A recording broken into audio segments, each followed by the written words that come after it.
ये आकाशवाणी जयपुर अजमेर है। अब आप रितिका गुप्ता से जयपुर जिले की चिट्ठी सुनिए। इसके लेखक हैं रितेश पारिक।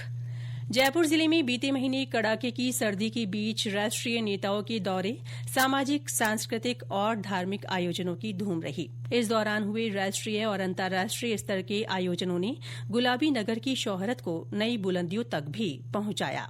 शहर में 9 से 11 दिसंबर तक rising Rajasthan global investment summit का आयोजन किया गया। इस भव्य आयोजन ने राज्य के आर्थिक विकास को नई दिशा प्रदान की। इस समिट में विभिन्न राष्ट्रीय और अंतर्राष्ट्रीय कंपनियों ने राजस्थान में बड़े पैमाने पर निवेश की घोषणाएं की, जिससे रोजगार के नए अवसरों के साथ ही राज्य की अर्थव्यवस्था को मजबूती मिलने की उम्मीद है।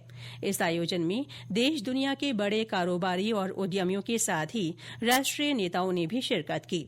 आयोजन में भाग लेने प्रधानमंत्री नरेंद्र मोदी भी जयपुर पहुंचे। इन्वेस्ट समिट में 35 लाख करोड़ रुपए के एमओयू हुए, जो ऐतिहासिक उपलब्धि रही। प्रधानमंत्री नरेंद्र मोदी एक बार फिर जयपुर दौरे पर रहे। इस बार उन्होंने राज्य की मौजूदा भजनलाल सरकार के 1 साल का कार्यकाल पूरा होने पर दादिया गांव में आयोजित कार्यक्रम में भाग लिया।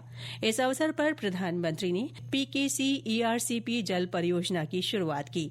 इस दौरान केंद्रीय जल शक्ति मंत्री सीआर पाटिल, मुख्यमंत्री भजनलाल शर्मा और मध्यप्रदेश के मुख्यमंत्री मोहन यादव भी मौजूद रहे। प्रधानमंत्री ने इस क्षण को ऐतिहासिक बताते हुए जनसमूह को संबोधित किया।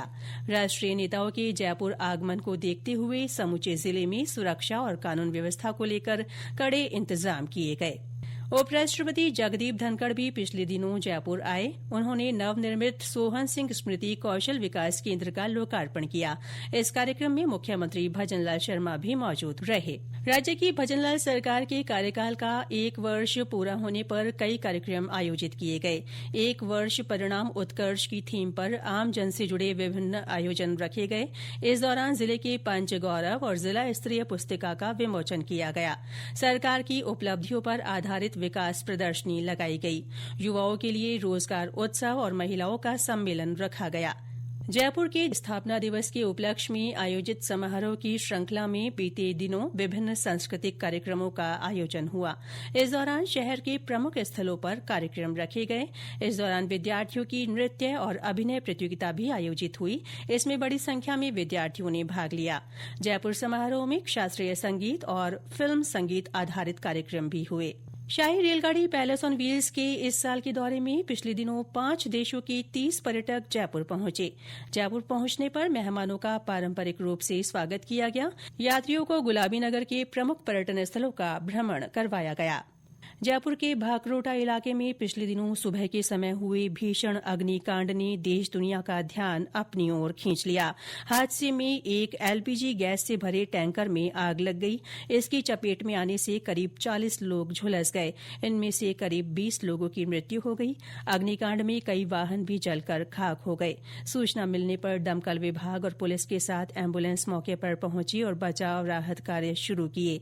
घटना को लेकर राष्ट्रपति, उपराष्ट्रपति और प्रधानमंत्री ने दुख व्यक्त किया। गुलाबी नगर जयपुर में बीते दिनों पर्यटन सीजन परवान पर रहा। सर्दी की छुट्टियों के साथ ही नए साल के स्वागत और त्योहार मनाने के लिए रिकॉर्ड संख्या में देशी विदेशी सैलानी पहुंचे। पर्यटकों की अच्छी आवक से पर्यटन स्थलों के साथ ही शहर के बाजार भी गुलजार रहे। जयपुर में संचालित वाइल्ड लाइफ सफारी को लेकर भी पर्यटकों में उत्साह देखा गया। सूर्य के उत्तरायण होने का पर्व मकर संक्रांति जिले भर में उल्लास के साथ मनाया गया।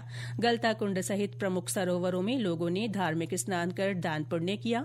मंदिरों में भगवान को तिल के व्यंजनों का भोग लगाया। जिलेवासी जगह जगह पशुओं को चारा खिलाते और गरीब तथा असहाय व्यक्तियों की सेवा करते देखे गए। जयपुर की मशहूर पतंगबाजी भी दिन भर परवान पर रही। प्रयागराज में चल रहे महाकुंभ में शामिल होने जयपुर से भी बड़ी संख्या में श्रद्धालु पहुंच रहे हैं। श्रद्धालुओं की सुविधा के लिए विभिन्न संस्थाओं के साथ ही राज्य सरकार ने भी आवश्यक इंतजाम किए हैं। इसके साथ ही जयपुर जिले की चिट्ठी समाप्त हुई।